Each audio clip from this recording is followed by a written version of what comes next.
Alors on vous remercie très chaleureusement d'être venu. Donc voilà, on a eu cette mauvaise nouvelle du désistement, bien malgré elle, de Magali Besson. Et donc la séance était censée porter sur République et esclavage. Je pense qu'elle peut toujours porter un petit peu sur ce thème-là, au moins par les questions, on pourra faire le rapprochement. Donc je présente simplement 2-3 ouvrages que vous avez faits. Donc Caroline Houdin-Bastide, vous êtes historienne, spécialiste des questions du rapport entre travail et esclavage. Et parmi les dernières publications que j'ai notées, vous êtes très active, donc les dernières, c'est par exemple... Enfin, il y en a une importante qu'il faut signaler, c'est votre thèse, soutenue en 2003 sous la direction de Dominique Schnapper, qui s'intitulait « La relation au travail dans la société esclavagiste, l'exemple de la Guadeloupe et de la Martinique ». Et donc deux ouvrages à signaler, à part celui dont nous allons parler aujourd'hui, récent. Maître accusé, esclave accusateur, le procès Gosset et Vivier paru aux presses universitaires de Rouen. C'est donc en votre nom propre, c'est pas un collectif celui-là. Oui, voilà, c'est nom propre.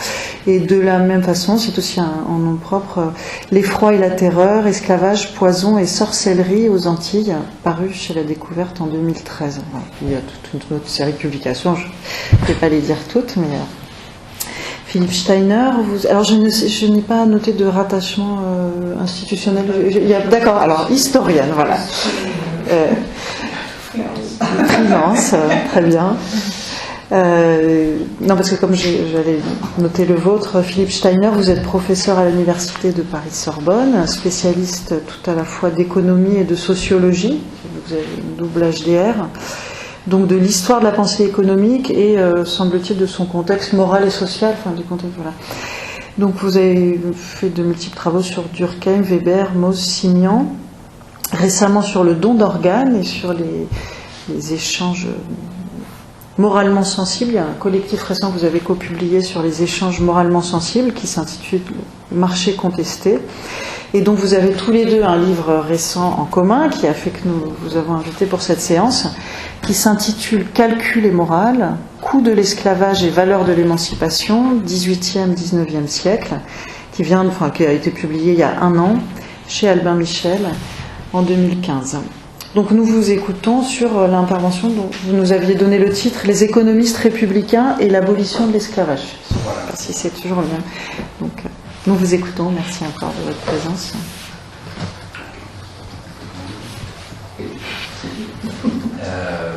Merci de cette invitation. C'est intéressant de discuter des travaux qui sont encore frais et qui éventuellement vont être prolongés par la suite. Donc peut-être quelques mots pour fixer le point de départ. C'est un texte qui a servi de fait concrètement pour nous deux pour commencer à réfléchir sur ce sujet. C'est un texte d'un auteur qui n'est pas républicain par ailleurs, donc ça c'est très clair, c'est Samuel Dupont, qui deviendra Samuel Dupont de Nemours pendant la Révolution, et d'une manière assez surprenante, Dupont de Nemours en 1771 dans la grande revue économique de l'époque, c'est-à-dire les éphémérides du citoyen, la revue des physiocrates, Dupont fait paraître cette année 1771 2 articles sur la question de l'esclavage, et qui n'est pas à l'époque une question très importante dans le débat public français. Donc c'est une première particularité. Puis une deuxième particularité, c'est que il va, d'une manière très physiocratique, mais originale dans le cadre du débat sur l'esclavage pour ce qui en existe, il va utiliser un calcul. C'est-à-dire qu'il va vouloir montrer, c'est ça son objectif, il va vouloir montrer que ce travail qui a l'apparence d'un travail gratuit, une fois qu'on a acheté l'esclave lui-même, eh bien est un travail qui coûte plus cher que le travail salarié. Et sa dynamique en quelque sorte intellectuelle va être de vouloir prouver que le calcul de son intérêt par les maîtres, évidemment, et la morale publique et éventuellement la vertu personnelle du maître vont de pair avec l'abolition de l'esclavage et l'utilisation de travail libre à la place du travail servile. Donc il y a un objet un peu étrange qui apparaît avec Dupont-de Nemours. Or, dans le cadre ici de cette présentation, on ne va pas détailler le calcul, parce que je pense que c'est peut-être pas forcément nécessaire au point où on en est. On pourra revenir dessus si vous le voulez. Mais peut-être, je dirais, deux choses pour fixer un peu le débat. Il y a un premier élément qui est propre à notre travail dans l'ouvrage avec Caroline, c'est le fait d'ajouter à ce calcul qu'on appelle un calcul statique, c'est-à-dire à un moment donné, voilà, ça coûte plus ou ça coûte moins.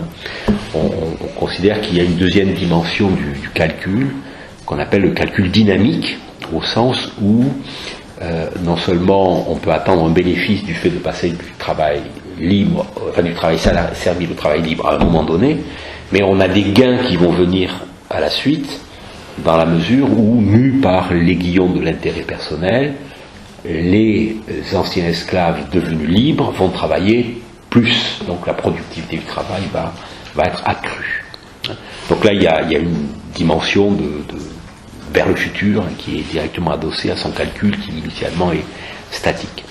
Et puis il y a un deuxième élément qui fait que c'est cette idée d'économiste et de républicanisme qui est peut-être aussi un courant sous-jacent à cette présentation d'aujourd'hui, c'est que dans ce cadre-là, on retrouve une des idées qui est avancée par les gens qui s'intéressent au républicanisme moderne, fin 18e, début 19e, c'est le républicanisme qui n'est plus celui de Mably ou de Rousseau, mais le républicanisme que va essayer de penser Jean-Baptiste Say d'un côté, Sismondi de l'autre, ou des gens comme Clavière, qui sont des auteurs importants.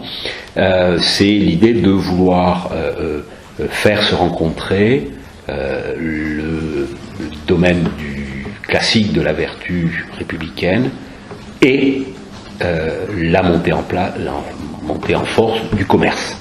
Donc il y a à la fois commerce et vertu, et il me semble d'une certaine façon le travail de Dupont est à sa manière une tentative de joindre les deux. Donc on a ce point de départ un peu inattendu à l'époque, et on va se saisir de cette manière de faire de Dupont pour cerner un objet, le calcul, à propos du coût comparatif de l'esclave et du salarié. Et le calcul, on l'a défini comme un objet qui guide notre travail, travail au sens historien du terme, autour de trois dimensions, ce qu'on appelle la valuation, c'est-à-dire le moment où on donne de la valeur morale à l'objet abolition de l'esclavage. Ça devient quelque chose qui est important pour ces économistes. Ensuite, il y a un deuxième moment qui est adossé à cette notion générale de calcul, c'est ce que l'on appelle l'évaluation, c'est-à-dire qu'une fois qu'on a donné un poids moral à un objet, il faut pouvoir le calculer, donc il va falloir établir en gros deux choses. D'une part, la liste des éléments avec lesquels on fait le calcul, comment on définit le coût en quelque sorte d'un salarié ou d'un esclave, et puis ensuite à cette liste il faut mettre des chiffres pour pouvoir faire un calcul au sens comptable ou arithmétique du terme. Et puis en fait il y a une troisième dimension de cette notion de calcul, c'est ce que l'on appelle la valorisation. Alors, on joue bien sûr sur les mots, parce que on ne voudrait pas trop de ça. Valorisation au sens de, il s'agit, une fois que l'on a mis ce poids moral, une fois qu'on a mis ce calcul économique, il s'agit de faire valoir cet argument-là dans le débat public.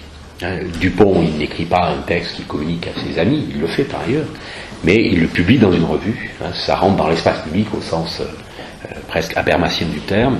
Ça rentre dans l'espace public, il est proposé au débat pour que cette question de l'abolition de l'esclavage soit en quelque sorte mise sur l'agenda de l'action gouvernementale et publique. Donc voilà, c'est les trois éléments avec lesquels on a conduit ce travail-là pour cerner quoi exactement au-delà du calcul du pont de Nemours. Alors c'est la page numéro 4 de la slide que j'ai fait circuler. Ce qu'on va montrer par ce petit schéma assez simple, c'est le fait que du texte de Dupont de Nemours en 1771, il y en a deux, on va voir, donc, en dessous de la colonne du nom Dupont de Nemours, on va voir toute une série d'auteurs, Turgot, Condorcet, Jean-Baptiste C avec les différents autres éléments, puis d'autres économistes, Gany, Lobson, Charles Comte, etc. On va voir un certain nombre d'auteurs qui vont être des économistes calculateurs aussi, et on a fixé des traits qui marquent des liens explicites de référence de texte à texte. C'est pas uniquement des auteurs qui se connaissent, c'est des auteurs qui se lisent, qui se citent. Donc on a une série relativement étroitement liée d'un point de vue historique ou historien, comme on voudra, entre ces économistes calculateurs. Alors ces mêmes flèches bleues servent aussi à indiquer des liens explicites avec deux autres catégories d'auteurs. On a d'une part la colonne du milieu, ce qu'on peut appeler des abolitionnistes, des individus, comme Ladebâtre, Frossard, en 1789, la seconde Société des Amis des Noirs. Et puis ensuite on va avoir des auteurs comme des auteurs collectifs, ou disons plus exactement des commissions Rémusard, rapport Tocqueville, commission de Breuil, plus des auteurs comme Tocqueville, etc., qui vont intervenir toujours sur la base de ces calculs, ou faire intervenir ces calculs, appuyés sur des documents, etc. Donc on a toute une suite qui est ici indiquée précisément. Et enfin, le troisième point, même si on n'en parlera pas ici, parce que ça nous sortirait trop du sujet, c'est on a une dernière colonne, la colonne de droite, où là on a en fait affaire à des colons, ou des porte-paroles des colons. Donc on a Petite, mais c'est Emmanuel Petit, c'est pas celui que vous connaissez. Émilien Petit, qui est un juriste porte-parole du point de vue colonial, Malouet, Duval-Saladon, etc., jusqu'à Charles Lupin, qui est un auteur très important et prolixe dans la dernière phase de l'esclavage légal en France. Et donc on voit apparaître la force rhétorique de ce calcul, tel qu'on l'a défini au sens très large, au travers de ces liens très étroits, et donc de ces polémiques explicites, publiques, c'est pas uniquement des correspondances privées, on a donc un débat public qui se met en place de manière à peu près suivie, de 1771 à 1848, au moment où l'esclavage est véritablement aboli. Alors pour terminer cette présentation générale, et ensuite on va entrer un peu plus dans le sujet, on a résumé un état du débat en gros entre 1771 et 1803 pour fixer les idées. On a un état du débat avec, si vous voulez, trois colonnes, trois éléments qui permettent de savoir de quoi il est question quand on parle de calcul. On a d'une part un premier problème qui est lié au coût du travail libre comparativement au travail servile. Et la chose qui ressort est un peu à notre surprise, puisque ces gens-là se connaissent, se sont lus, etc., c'est que Dupont de Nemours, Condorcet, Benjamin Sigismond Frossard, Lafont de Ladebâtre et Jean-Baptiste C sont tous des abolitionnistes. Un grand nombre d'entre eux, en tout cas les Condorcet, Frossard et C, appartiennent à la Société des Amis des Noirs, la deuxième Société des Amis des Noirs, donc ce sont des abolitionnistes. Non, comme ça. Condorcet, c'est la première. C'est la première, vraiment. Donc, Condorcet, Frossard et C ont appartenu à la Société première ou deuxième des Amis des Noirs. Donc, c'est des gens engagés. Et ils sont en désaccord sur cette idée simple. Est-ce que le travail libre coûte plus ou plus cher que le travail servile? Dupont considère que le travail libre est plus coûteux et moins coûteux. Condorcet trouve qu'au contraire le coût du travail libre est supérieur au coût du travail servile. Frossard aussi. Ladebâtre va dire non, c'est moins coûteux. Et Jean-Baptiste C à son tour va dire oui, c'est plus coûteux. Donc du coup on a un désaccord complet. Par contre, on a une idée, sauf Jean-Baptiste C, encore une fois, qui sera en désaccord avec les autres, sur le calcul dynamique, si j'ose dire. Tout le monde admet que la productivité du travail libre est supérieure à la productivité du travail servi. Donc, même si c'est plus coûteux d'avoir du travail libre, on y gagnera au final parce que c'est plus productif. Le seul à être en désaccord avec ça, c'est Jean-Baptiste C. Et enfin, on a bien évidemment, compte tenu de ces différences sur les calculs, une situation par rapport à cette question commerce et vertu, en quelque sorte, calcul et morale, pour employer deux terminologies qu'on va peut-être superposer au moins pour un moment. Compte tenu de ces différences de calcul, on a un résultat qui est difficile à gérer pour tous ces auteurs abolitionnistes. Pour Dupont, le maître et la nation vont gagner, puisque le coût du travail servile est supérieur au coût du travail libre. Le maître va gagner en passant de l'un à l'autre, et la nation, elle, va gagner pour d'autres raisons. Pour Condorcet, le maître va perdre et la nation va gagner. C'est la même chose pour Froissart. La Debate va dire le maître et la nation gagnent, comme Dupont, et Jean-Baptiste C va expliquer que le maître va perdre et que la nation gagne. Et donc du coup, on a des positions qui sont par rapport à, on pourrait dire, les différents collectifs qui sont concernés par la question de l'abolition. Et là, en l'occurrence, le collectif plantation, maître, en quelque sorte, et la nation, on a des points de vue divergents, puisque pour certains, tout va bien, tout converge vers le même point, et pour d'autres, au contraire, non, c'est pas un jeu, c'est un jeu négatif, on est en désaccord. Pardon. C'est le maître dont les esclaves vont être émancipés uniquement, ou les maîtres en général? Les maîtres en général. Les maîtres en général. On va prendre, il me semble, que tu peux peut-être corriger. De toute façon, c'est dans l'idée d'une émancipation où tous les esclaves seraient émancipés, même si après, ça peut se faire par une évolution graduelle, etc. Mais l'idée, c'est qu'au bout du compte, les maîtres, les propriétaires gagneront ou ne gagneront pas selon les... Alors, on a pensé que dans le cadre de cette réflexion, c'était peut-être nécessaire de faire un petit point quand même historique sur la première abolition de l'esclavage. On a un déclenchement de l'insurrection des esclaves à Saint-Domingue qui va se faire en mai 93. Oui, c'est ça, 93.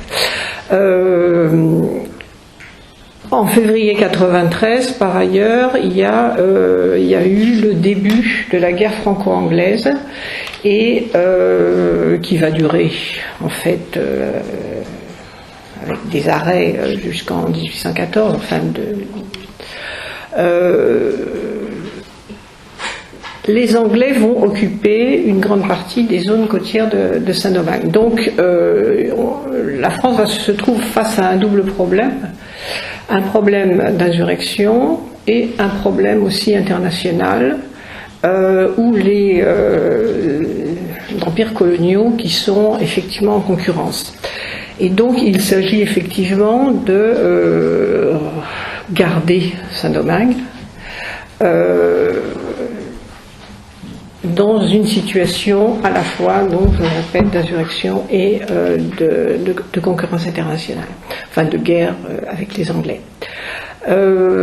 En 93, en août-septembre 93, en fait, les commissaires civils qui ont été envoyés à Saint-Domingue, Paul Vérel et Sonthonax, vont, devant la situation insurrectionnelle, déclarer l'abolition de l'esclavage à Saint-Domingue. Cette décision va être ratifiée effectivement le 4 février 1794 par la Convention qui va étendre en fait cette abolition de l'esclavage à toutes les colonies abolitionnistes, à toutes les colonies esclavagistes, pardon. L'esclavage va être effectivement donc aboli en juin à la Guadeloupe, le 7 juin à la Guadeloupe, le 14 juin à la Guyane. Il ne sera pas aboli à la Martinique, parce qu'en fait la Martinique va être occupée par les Anglais à la demande expresse des colons, qui vont aller discuter avec les Anglais pour leur demander d'occuper l'île, et les forces françaises ne seront pas suffisantes pour tenter en fait une reconquête de la Martinique. Donc la Martinique n'a pas connu cette première abolition de l'esclavage de fait. Alors ce qui nous paraît intéressant par rapport à notre sujet, c'est qu'en fait quand cette première abolition de l'esclavage va intervenir, le débat sur le coût du travail, qui est le débat qui nous intéresse, ne va pas en fait entrer en ligne de compte. L'abolition ne résulte pas en fait de ce débat abolitionniste. L'abolition résulte très directement du rapport de force sur le terrain à Saint-Domingue, rapport de force par rapport aux esclaves, mais rapport de force aussi par rapport à l'occupation anglaise. Alors bon, pour terminer quand même, en 1802, l'esclavage va être rétabli par Bonaparte sous le consulat, donc il va être rétabli à la Guadeloupe dans le sang, et il va être rétabli à la Guyane. Saint-Domingue étant bien sûr, comme on le sait, perdu après une tentative effectivement là aussi de rétablissement de l'esclavage. Alors voilà donc un petit peu la situation au moment de la Première République, et pour poursuivre notre réflexion à la croisée donc de cette dimension républicaine au sens de l'économie politique républicaine du début du XIXe siècle, on a pensé qu'il pouvait être intéressant de présenter, indépendamment de leurs calculs, les positions de deux économistes qualifiés, pour en discuter, de républicains, Jean-Baptiste C d'un côté, qui a eu une formation intellectuelle notamment liée au travail de Clavière, il connaît beaucoup la Gironde. Il a été secrétaire personnel de Clavière, donc il a une relation, je crois, intellectuelle forte à ces gens-là. Il a été dans la revue de Mirabeau, donc il a eu un engagement de ce point de vue assez net, même si par la suite, comme on sait, il va plutôt dériver vers le libéralisme, qui fait qu'on le saisit assez mal comme républicain, mais je crois qu'à juste titre, comme Richard Whatmore l'a fait, on peut défendre l'idée qu'il est républicain. Donc on va prendre cette position-là, en tout cas quelques éléments, et d'autre part on va la contraster avec un autre auteur qui est peut-être plus facile à accueillir dans le monde des républicains, au sens de cette volonté de lier commerce et vertu, mais aussi là dans le cas de Sismondi, puisque c'est lui dont il s'agit, de marquer la place de l'État, donc d'une espèce de souci d'une instance qui va pouvoir édicter d'une certaine façon ce que c'est que le bien commun. Bon. Et donc on va prendre ces deux auteurs un petit peu comme guide pour montrer la difficulté que les économistes rencontrent par rapport à ce sujet. Alors, donc, premier auteur, Jean-Baptiste C, et comme je l'ai rappelé tout à l'heure, il a été un membre actif de la Société des Habillés Noirs, et il prend cette question de l'esclavage comme objet dans son traité d'économie politique, qui va avoir un immense impact en Europe, certainement l'ouvrage qui sera le plus lu, qui va servir de base de compréhension de ce développement nouveau sur l'économie politique en Europe, voire même aux États-Unis. Donc c'est un texte qui va avoir une énorme influence. Et la première édition paraît en 1803, c'est-à-dire juste après le rétablissement de l'esclavage par Bonaparte. Donc le calcul de C est relativement simple, le travail libre est plus cher que le travail servile, et de surcroît le travail libre est moins productif que le travail servile. Donc il y a une position extrêmement atypique dans le monde des abolitionnistes, alors qu'en même temps, dans le même ouvrage, il dit moi je suis vraiment, l'esclavage c'est une horreur, il faut aller vers l'abolition, etc.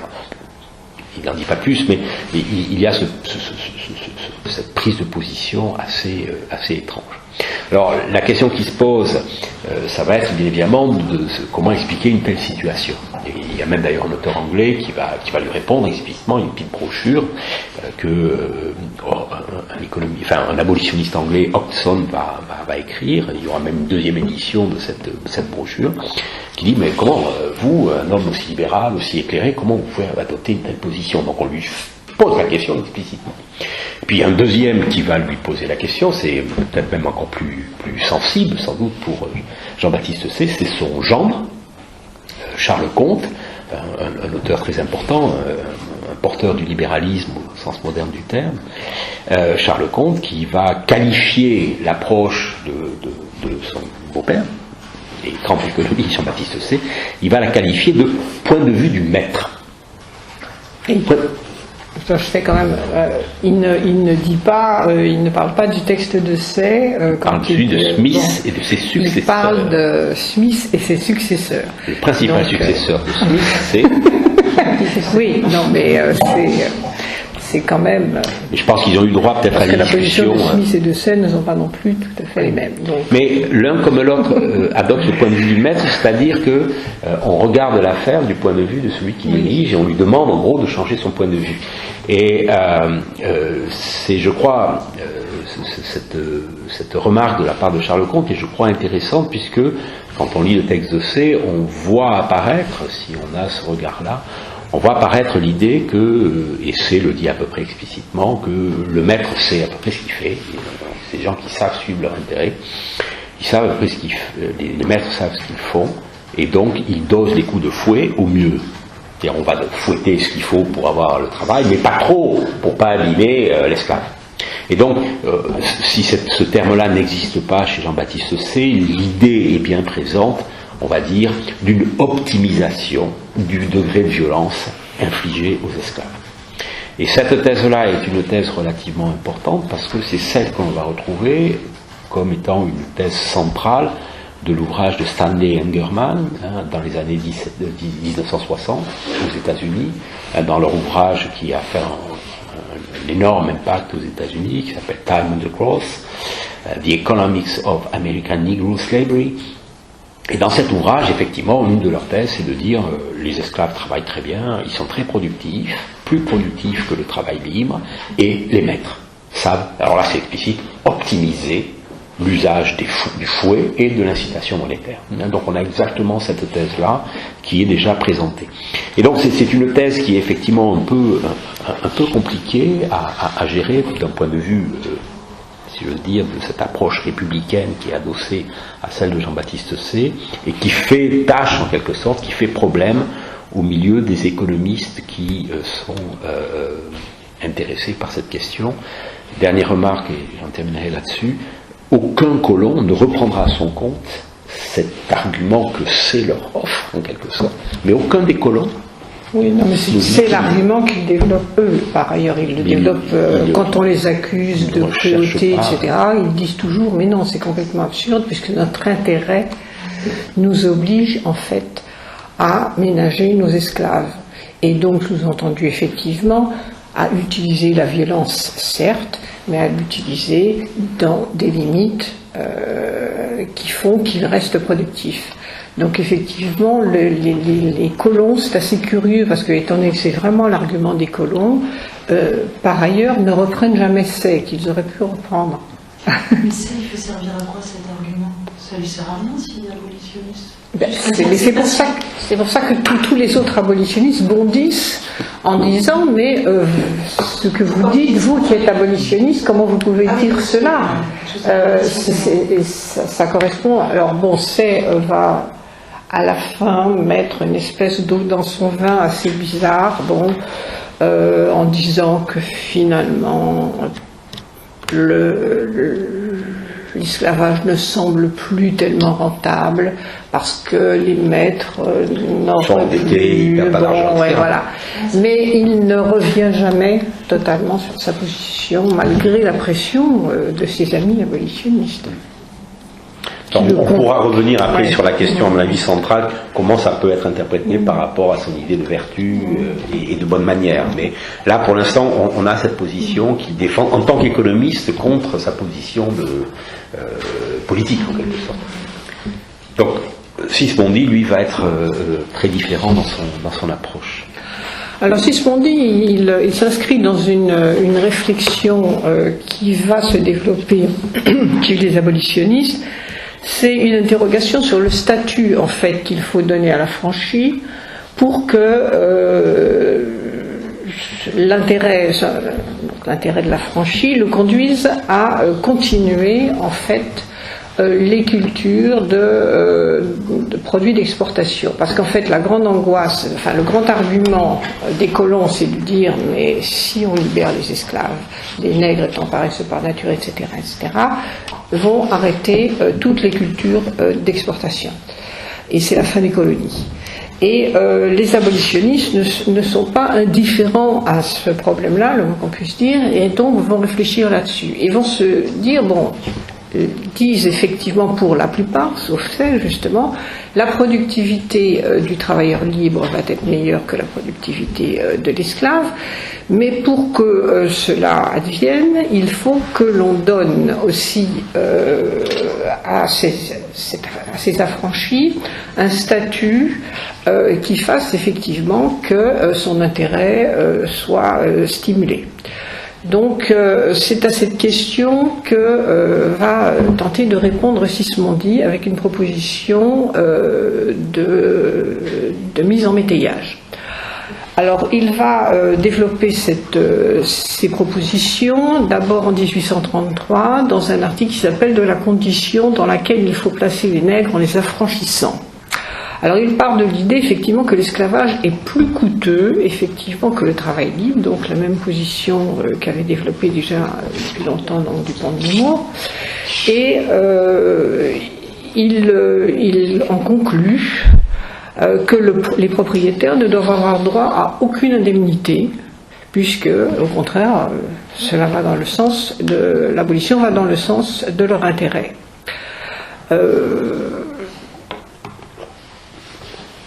Il va critiquer la façon dont l'abolition britannique s'est effectuée. D'une part parce qu'elle ne permet pas d'assurer la prospérité des affranchis et la fortune, et par ailleurs la fortune des planteurs. Pourquoi ça ne permet pas d'assurer la prospérité des affranchis? Parce qu'il dit que finalement, alors l'abolition anglaise se fait par un système d'apprentissage. C'est en 1833, l'entrée en vigueur c'est 1834, et en principe les esclaves devaient être mis en apprentissage, enfin la plupart des esclaves, les esclaves qui travaillaient la terre, parce qu'il y avait deux statuts, c'était très compliqué, les domestiques devaient être reçus plus rapidement. Mais oui, mais enfin ça explique un peu la position de Sismondi, pourquoi il critique cette abolition britannique qui quand même va jouer un grand rôle dans la dernière période de l'esclavage. Donc il dit il ne faut pas transformer les esclaves en prolétaires, en journaliers misérables comme les journaliers anglais et irlandais. Donc il faut leur donner un statut qui leur permette d'échapper à cette misère. Il va donc proposer une abolition par la mise en métayage des affranchis. Mise en métayage, alors il propose en fait que les maîtres soient incités à mettre en métayage leurs meilleurs esclaves par une prime qui serait versée à chaque fois qu'ils mettraient effectivement des esclaves en métayage. Prime assez élevée d'ailleurs.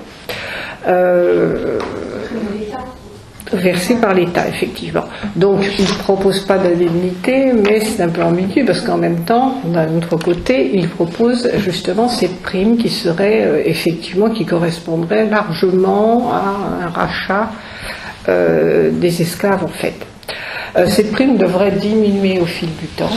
Pourquoi elle devrait diminuer au fil du temps? Parce qu'il dit, logiquement, les maîtres vont mettre leurs meilleurs esclaves en premier en métayage, parce que la prime ne doit être versée qu'au bout d'un an, quand l'esclave aura prouvé qu'il est capable de devenir un bon métayer. Donc, effectivement, les meilleurs esclaves seront mis en métayage en premier, donc c'est normal que le maître ait une prime plus élevée. Et par ailleurs, c'est une espèce de prime de risque aussi. Le maître qui n'a pas qui ne prend pas le risque de mettre ses esclaves en métayage rapidement, eh bien, il touchera moins dans les années suivantes. Donc c'est l'idée qu'il va développer en 1933. En 1937, dans les études sur l'économie politique, il ne développe plus du tout cette idée de prime, disparaît. Il ne justifie pas pourquoi elle disparaît, il n'en parle plus du tout. Par contre, il va développer longuement les raisons d'adopter le métayage. Et il va développer cela sur plusieurs points. D'abord, c'est un système, dit-il, qui est beaucoup plus qui est tout à fait en adéquation avec les cultures coloniales. Le deuxième aspect, c'est que l'esclave sortant nu, c'est le terme qu'il emploie de la servitude, n'a pas les compétences en fait pour être un fermier.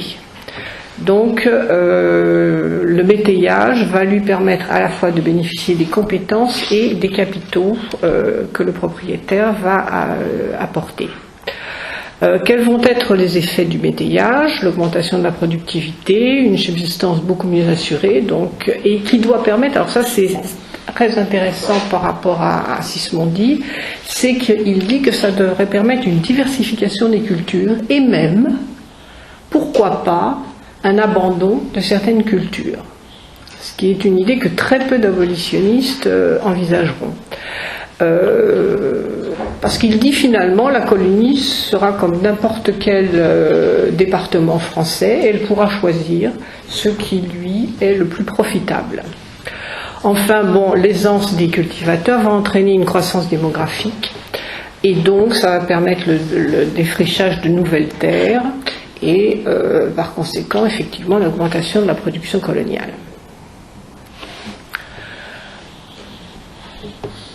Alors l'arrivée, là on fait une petite transition historique qui nous a semblé aussi intéressante à faire quand même sur la monarchie de Juillet. Qu'est-ce qui se passe pendant la monarchie de Juillet? Parce que la monarchie de Juillet voit l'arrivée au pouvoir d'un certain nombre d'abolitionnistes. En fait, la monarchie de Juillet va prendre des décisions très très lentement pour le moins. En 1931, c'est peut-être la loi la plus efficace, elle va réprimer la traite illégale. Et effectivement, elle va admettre une surveillance maritime qui va faire qu'effectivement la traite de fait va s'éteindre. C'est certainement la mesure la plus efficace. En 1932, on va déclarer l'égalité des droits de tous les libres des colonies françaises, c'est-à-dire l'égalité totale entre les libres de couleur et les blancs, tant au niveau civil qu'au niveau politique. Cette égalité, dans les faits, va se réaliser de façon très relative. Enfin, on va commencer à organiser un certain nombre de commissions de réflexion sur l'abolition de l'esclavage. En 1838, il y a la commission Rémusat. En 1839, il y a la commission qui est présidée par Tocqueville. Ça, ce sont des commissions parlementaires. Alexis de Tocqueville va faire un très long rapport qui va être publié en 1839. De 1840 à 1843, il y a la commission qu'on appelle généralement commission de Broglie, qui là est une commission royale, qui va se pencher sur les questions relatives à l'esclavage. Tout cela ne débouche sur rien de concret. En 1945, les lois Macao vont être votées. Elles visent à améliorer la condition des esclaves et à préparer les esclaves à l'abolition. Elles sont vécues comme ça par les colons qui vont très très mal réagir à ces lois. Mais il n'est jamais dit clairement qu'on va vers l'abolition, qu'il doit y avoir une abolition à telle ou telle date. Mais bon, il s'agit de moraliser les esclaves pour les rendre capables d'accéder à la liberté. Donc la monarchie de Juillet va être marquée vraiment par la procrastination. On recule sans arrêt, on en parle, et puis on ne prend aucune décision. Donc on arrive à la dernière partie et à Schœlcher et la Seconde République, avec l'abolition de 48. Alors Schœlcher, lui, c'est un homme qui s'affirme républicain. Pour lui, la République est le gouvernement de tous, par tous et pour tous. Dès 1833, il s'affirmait partisan du suffrage universel. C'est quelqu'un qui va effectivement prendre des positions républicaines très claires. En 1842, dans un ouvrage qui s'appelle « Des colonies françaises de l'abolition immédiate de l'esclavage », il va se prononcer en faveur de l'indemnisation des maîtres. Pourquoi dit-il qu'il faut indemniser les maîtres? Il dit son raisonnement qui est repris, enfin qui est aussi celui, disons, de beaucoup d'abolitionnistes de ce moment-là, c'est que l'esclavage est certes illégitime, mais dans la mesure où il est légal, c'est-à-dire que l'État effectivement l'a institué, l'équité fait que l'on doit effectivement indemniser les maîtres. Par ailleurs, face aux propositions qui visent à dire qu'il faut abolir l'esclavage, mais en attachant pendant un certain temps les affranchis à la glèbe, il va toujours marquer un refus très très ferme de tout attachement à la glèbe des affranchis. Et sa première proposition, enfin la proposition qu'il soutient en 1842, c'est la mise en place d'un travail en participation, c'est-à-dire où les affranchis, toucheraient une partie du revenu brut de la plantation.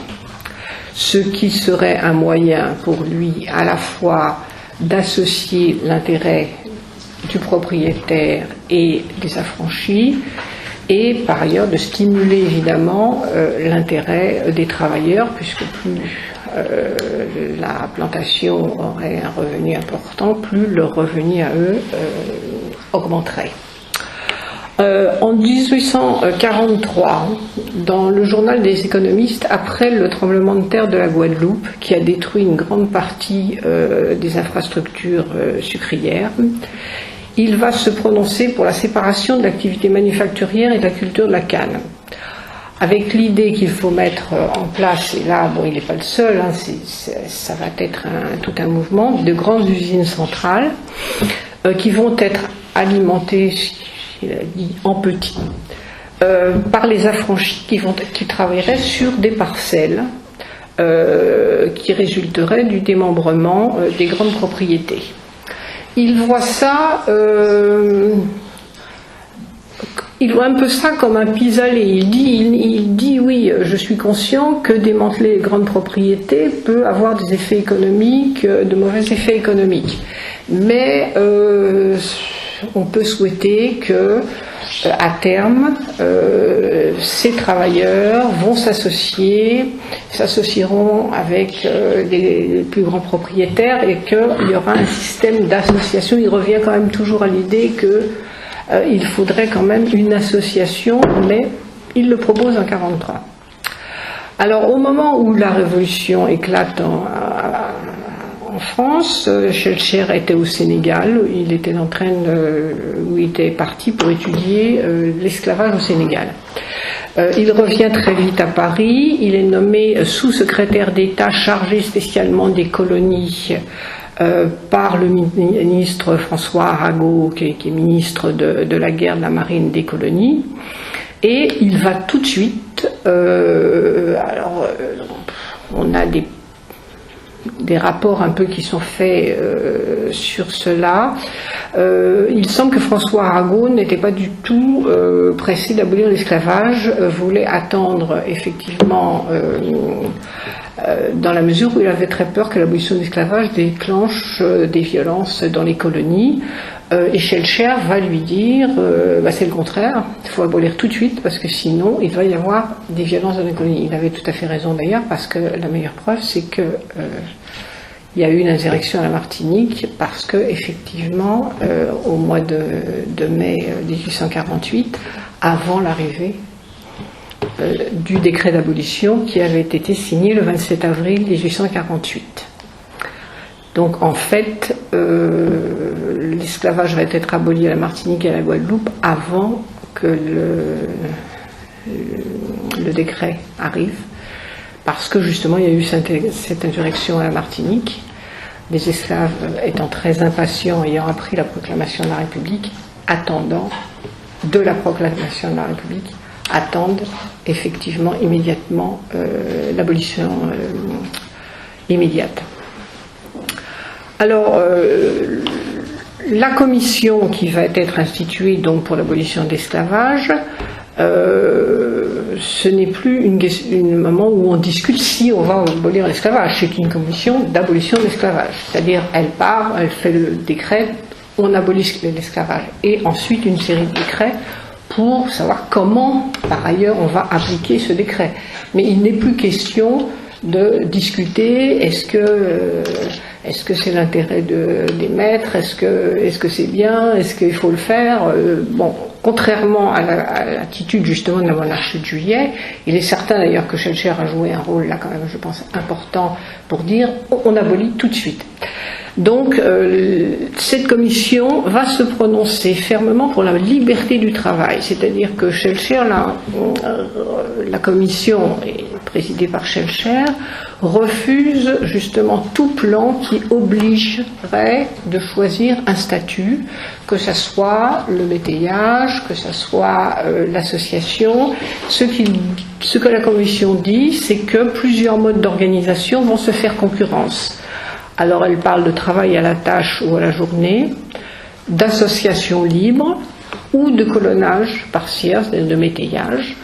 Ce dernier mode de faire valoir trouvant près des affranchis, dit le texte de la commission, une faveur qui fait tout espérer de l'avenir.